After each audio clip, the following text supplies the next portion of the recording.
1 Coríntios 11, do 23 ao 30. Porque eu recebi do Senhor o que também vos entreguei. Que o Senhor Jesus, na noite em que foi traído, tomou o pão e, tendo dado graças, o partiu e disse: isto é o meu corpo que é dado por vós. Fazei isto em memória de mim. Por semelhante modo, depois de haver ceado, tomou também o cálice, dizendo: este cálice é a nova aliança no meu sangue. Fazei isto todas as vezes que beberdes em memória de mim. Porque todas as vezes que comerdes este pão e beberdes o cálice, anunciais a morte do Senhor até que venha. Por isso, aquele que comer o pão ou beber o cálice do Senhor indignamente, será réu do corpo e do sangue do Senhor. Examine-se, pois, o homem a si mesmo, e assim coma do pão e beba do cálice. Pois quem come e bebe sem discernir o corpo, come e bebe juízo para si. Eis a razão porque há entre vós muitos fracos e doentes, e não poucos que dormem. Esta é a referência à ceia do Senhor fora dos evangelhos. Aliás, é a única referência fora de Mateus 26, de Marcos 14 e de Lucas 22. Para a exposição de hoje, eu quero me deter mais profundamente nos dizeres dos versículos 28, 29 e 30. O versículo 28 inicia com a proposta e ao mesmo tempo o desafio de que promovamos um autoexame. Por isso o texto diz: examine-se, pois, o homem a si mesmo. O termo grego usado aqui para examine-se é anacrino.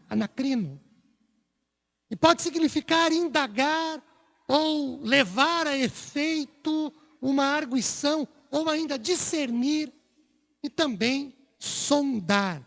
Por isso cantamos sondem. Verdade que esse sermão estava preparado desde dezembro do ano passado. E eu não fiquei procurando para ver se o cântico e o hino e a mensagem tinha a ver. Eu não paro para fazer isso. Vocês sabem, eu não faço isso. E Deus tem sido bondoso e misericordioso e tem nos feito cantar o que pregamos ou pregamos o que cantamos. Segundo o Russell Champlin, a forma nominal do vocábulo grego anácrino ou anacrino indica uma investigação. E quando ele é usado no sentido judicial, significa uma audiência preliminar. Ou seja, antes de nós irmos para lá, a gente tem alguma coisa aqui. E ainda, numa outra ideia, é possível ter que o homem faça uma espécie de inventário de si mesmo. Examine-se, pois, o homem a si mesmo. Pode então ser entendido como a necessidade honesta, autêntica e verdadeira de que o homem investigue a sua própria vida. De que ele faça um inventário ou um tipo de lista onde conste erros, falhas, faltas, pecados, e ele enfrente isso. De maneira arrependida, confesse que errou e tenha o propósito de abandonar isso. Quando nós olhamos, por exemplo, para a igreja de Corinto, para termos uma ideia ou mesmo um modelo do que fazer ou de como fazer esse exame de si mesmo, nós podemos pensar em Paulo propondo que a igreja se arrependa e confesse suas divisões internas. Quando a gente vai para o capítulo 1, Paulo diz que na igreja havia um grupo de pessoas que se dizia ser de Apolo, outro grupo de Paulo, outro grupo de Cefas, a igreja, e um outro grupo ainda dizia que era de Cristo. Então nós tínhamos em Corinto pelo menos 4 grupos distintos. E cada um defendendo a sua bandeira, a sua cor, a sua ideia, o seu conceito. E cada um se julgando melhor que o outro, mais espiritual, mais crente, mais salvo e coisas dessa natureza. Também podemos pensar, para ilustrar, usando a igreja de Corinto, nesse autoexame, a cobiça, como foi combatida pelo apóstolo Paulo lá em 1 Coríntios 10. Ainda podemos pensar na imoralidade praticada por um rapaz da igreja que mantinha relações com a sua madrasta, lá em 1 Coríntios 5. E ainda, em 1 Coríntios 11, nós podemos pensar em Paulo batendo de frente com a igreja por conta de glutonaria e embriaguez, que a igreja vivenciava nos cultos de ceia. Esse autoexame, olhe para o texto, ele é primeiramente pessoal. Por isso, o texto diz, examine-se e não examinem-se. E também é o homem, e não os homens. Então não é um exame coletivo, é pessoal, é individual. Segundo, esse exame, além de pessoal, onde eu me examino, eu me avalio, eu me analiso profundamente no aspecto moral e espiritual da minha vida. Não é um exame que eu faço no outro, nem o outro em mim. É um exame que eu faço em mim mesmo. Eu me preocupo e eu cuido de mim. Eu não cuido do outro. E nem o outro cuida de mim. Tem corrido aí nos zap-zaps da vida. E eu recebi outro dia um desses. Achei interessante. Permitam-me o comentário. Um determinado irmão procurou o pastor da igreja. Disse para ele, eu vou sair da igreja. O pastor disse, por quê? E o membro falou, muito simples. Porque enquanto a gente canta, ora, lê a Bíblia, tem gente no celular entrando no Facebook. Outro fica levantando, indo para o banheiro, andando para cá, andando para lá. O pastor disse, tá bom, você quer sair, eu não posso te prender. Mas eu gostaria de te propor uma coisa. No próximo culto, eu vou te dar um copo de água. Antes de sair da igreja, você dará 3 voltas em torno da igreja, sem deixar a água cair do copo. Tudo bem? Depois você pode sair da igreja. Tá bom. O rapaz fervoroso, animado, encorajado, pegou o copo e durante o culto, ele deu 3 voltas em torno da igreja. Ao término do culto, o pastor disse, e aí, pastor, eu dei as 3 voltas. Quanto de água caiu do copo? Nenhuma gota. Quantas pessoas você viu que estavam com o celular olhando o Facebook? Não vi nenhuma. Quantas pessoas você viu que levantaram para ir no banheiro? Nenhuma. Quantas pessoas você viu conversando? Nenhuma. Por quê? Porque eu estava prestando atenção para não deixar a água cair do copo. Sabe por que a gente fica vendo pessoas olhando o Facebook? E eu já disse para vocês, e eu sou muito sincero no que falo, transparente, às vezes paga um preço alto demais para ser transparente demais. Mas prefiro errar pelo zelo do que pela omissão. Eu não me preocupo se você tem o seu celular aí e fica vendo o Facebook. Eu sinceramente não me preocupo. Isso não me incomoda, isso não me diz respeito, porque é o seu culto ao Deus, é o seu culto ao seu Deus. Então, se no seu culto você quer ficar no Facebook, é o seu culto, é a sua adoração a Deus. E eu tenho para mim que Deus nos abençoa na medida em que nós nos relacionamos com Ele. É simples assim.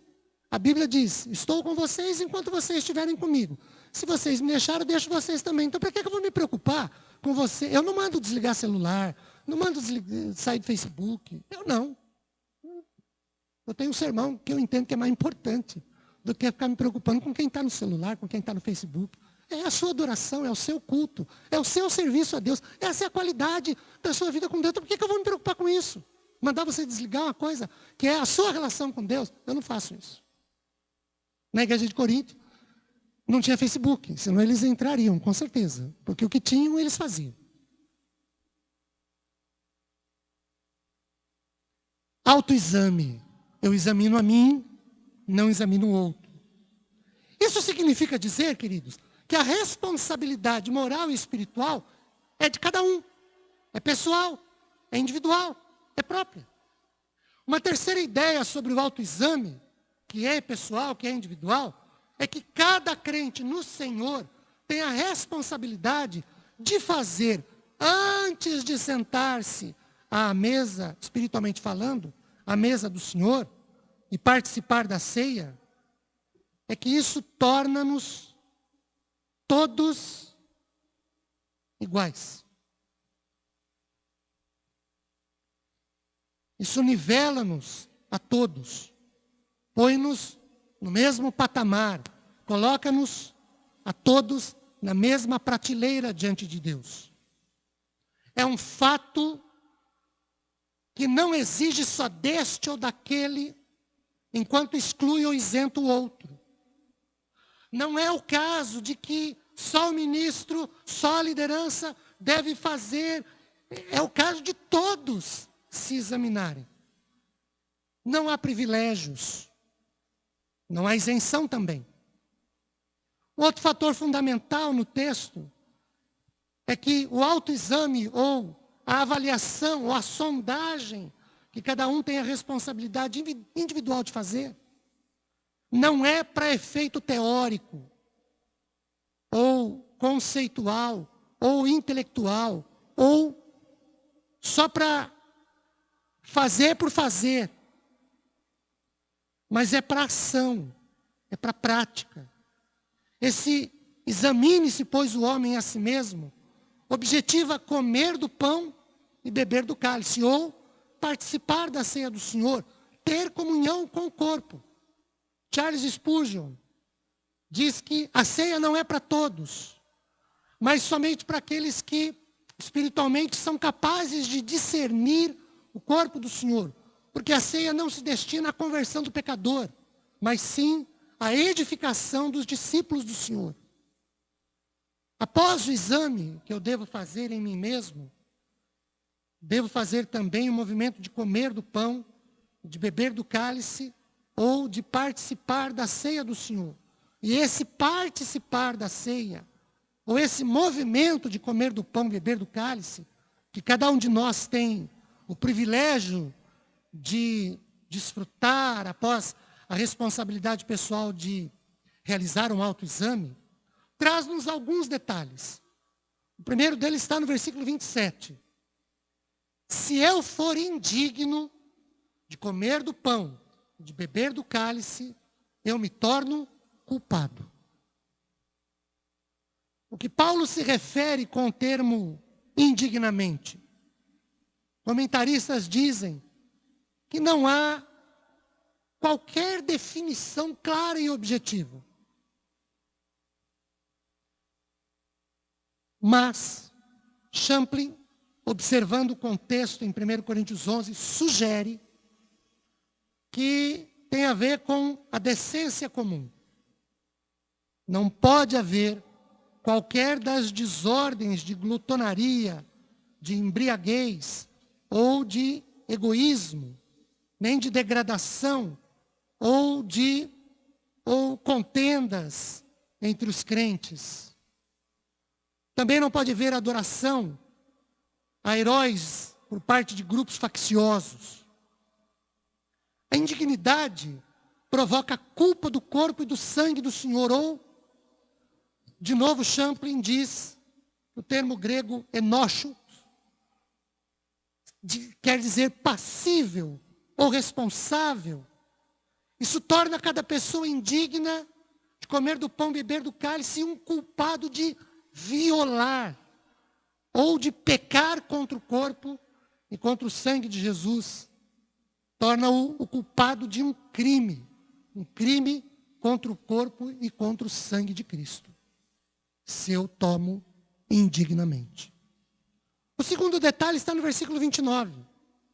O texto diz: se não houver discernimento, palavra grega diácrino, significa julgar corretamente. Quem come da carne e bebe do sangue do Senhor, o faz para a sua própria condenação, se for indigno. Esta é uma solene advertência de Paulo para que os crentes pensem no que fazem. Se nós somarmos isso aos dizeres de Hebreus 12, 5 a 13, indica sim que Deus pode utilizar-se de meios para produzir em seus filhos castigos, disciplinas, para corrigi-los e os fazer amadurecer, gerando frutos. A condenação de que fala o verso é um juízo, do grego crima, ou uma sentença condenatória, um castigo que resulta dessa sentença, ou uma punição, uma penalidade, porque eu, indignamente, ainda assim, sem me corrigir, me atrevi a sentar-me à mesa do Senhor e participar do pão e do cálice. O verso 30 é explícito, é claro, é objetivo, quando diz que essa sentença ou punição é a de fazer existir muitos fracos, doentes e muitos que dormem. Aqui define-se o juízo ou a condenação, porque indignamente nós nos posicionamos para comer do pão e beber do cálice do Senhor, sem discernir ou sem julgar corretamente. Que são fracos e enfermos. Não tem a ver com moral, nem com espiritualidade, mas tem a ver com físico. Mesma medida de 1 Coríntios 5:5, 1 Timóteo 1:20 e 1 João 5:16.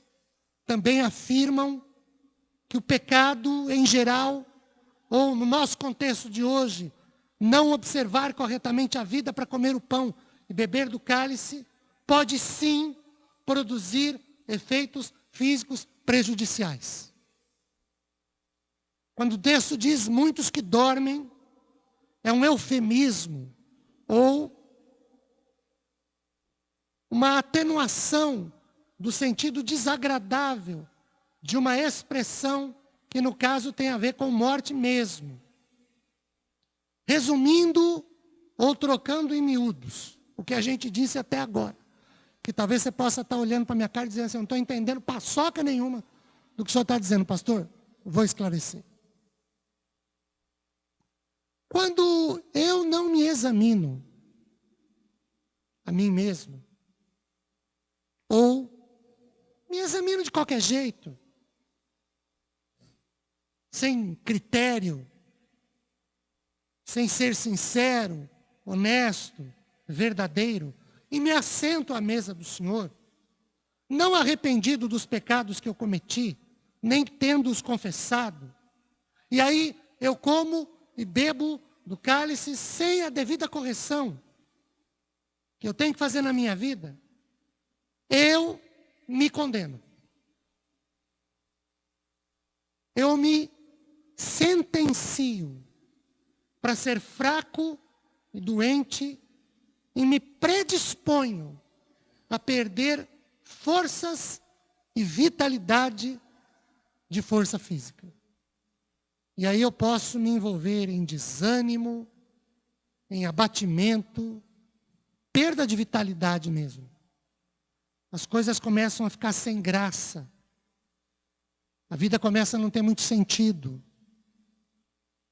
Eu não encontro forças. Isso produz em mim resultados muito complicados no meu trabalho. Ele não rende. Eu levanto pela manhã cansado. Eu não dormi direito à noite. tomo medicação, mas a coisa não vai.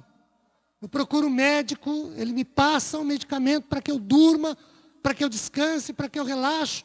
Eu tomo, penso que descanso, penso que relaxo, mas eu me levanto cansado, exausto, abatido, sem energia. Vou trabalhar, o trabalho não produz resultados. Parece que a coisa não anda. Nada dá certo. Eu vou para a vida estudantil, acadêmica, a disciplina, a matéria, o ensinamento não entra. Eu leio, a coisa não vai. Minha mente está sempre cansada. Tudo isso pode ser. Se você sair daqui dizendo que eu disse que eu nego. E eu tenho a gravação para provar que eu estou negando. Pode ser fruto de eu me assentar à mesa do Senhor indignamente. E aí vem a cereja do bolo. Meu Deus. Então quem pode tomar a ceia do Senhor dignamente e não ter contra si o que 1 Coríntios capítulo 11 diz que pode ser como condenação, cujos resultados são fraqueza, perda de vitalidade na vida. A resposta está objetivamente na palavra do Senhor. Primeiro, quando eu leio 1 João 1,9. E lá eu leio o seguinte: se confessarmos os nossos pecados, Deus é fiel e justo para nos perdoar os pecados e nos purificar de toda injustiça. Se eu tenho no meu autoexame a percepção de que há alguma coisa que me torna indigno, porque eu errei, falhei, pequei, eu preciso me confessar. Pedir que Deus me perdoe. Para que eu possa me assentar à mesa dele, comer do pão, beber do cálice e ter em minha vida renovada a sua graça. E não me tornar réu de mim mesmo. Segundo, quando eu leio Isaías 43, 25, eu me deparo com a promessa de que Deus apaga as minhas transgressões por amor a Ele, desde que eu confesso os meus pecados. E Ele diz que não se lembra depois que eu os confessar.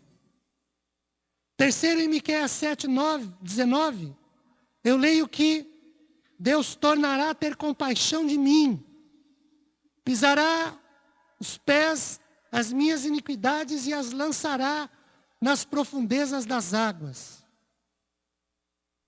Queridos, em 1 Coríntios 11, 23 a 30, mais objetivamente, os versículos 28 a 30 que trabalhamos, é uma chamada séria, severa, dura de Deus aos seus filhos, aos seus eleitos, sobre a responsabilidade individual, pessoal, que cada um tem de se autoexaminar, de se autoanalisar, de se autoavaliar e com discernimento, ou com julgamento correto de ações, pensamentos e vidas, comer do pão e beber do cálice.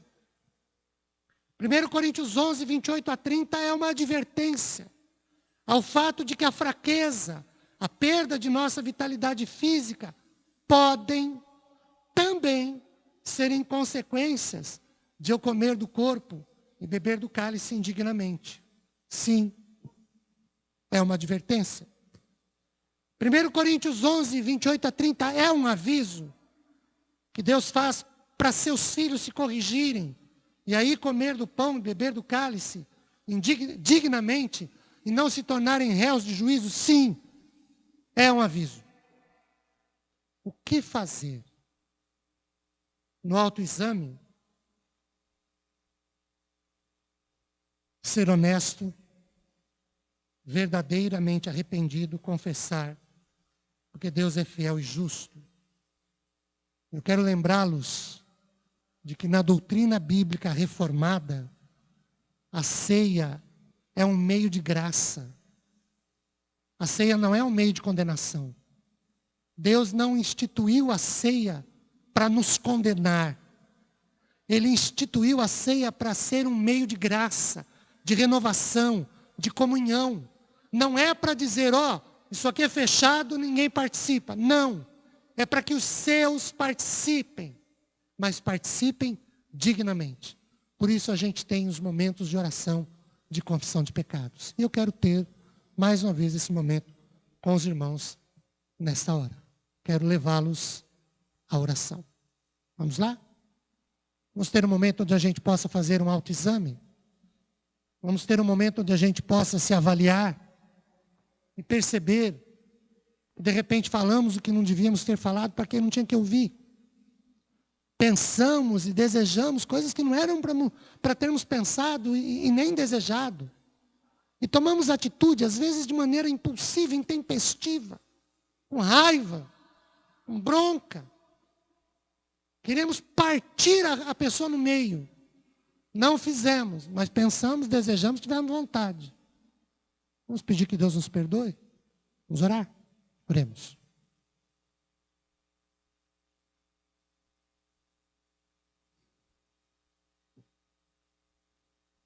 Senhor Deus, eu já sei que tivemos o nosso momento de oração de confissão. Mas agora, de maneira mais objetiva, em função do que ouvimos no sermão de hoje, estamos aqui para dizer que pedimos que o Senhor nos perdoe. Não há prazer, não há alegria, não há satisfação, não há realização pessoal no erro. Porque como somos teus servos, quando erramos, teu Santo Espírito diz aos nossos corações e mentes que erramos. Estamos aqui para confessar, pedir perdão e pedir que o Senhor nos restaure. E pedir que nós nos assentemos, o Senhor permita que assentemos à mesa do Senhor para participar do cálice. Não com um pecado, mas lavados e remidos no sangue de Jesus, perdoados. Não com uma condenação em si, porque temos uma vida vivida de qualquer jeito, mas porque nós nos preocupamos em obedecer a tua palavra. Há em nós o objetivo de vivenciar a tua palavra. Renova a tua bênção e graça sobre nós. Pai, restaura-nos. Limpa-nos. Perdoa-nos em nome de Jesus. Amém.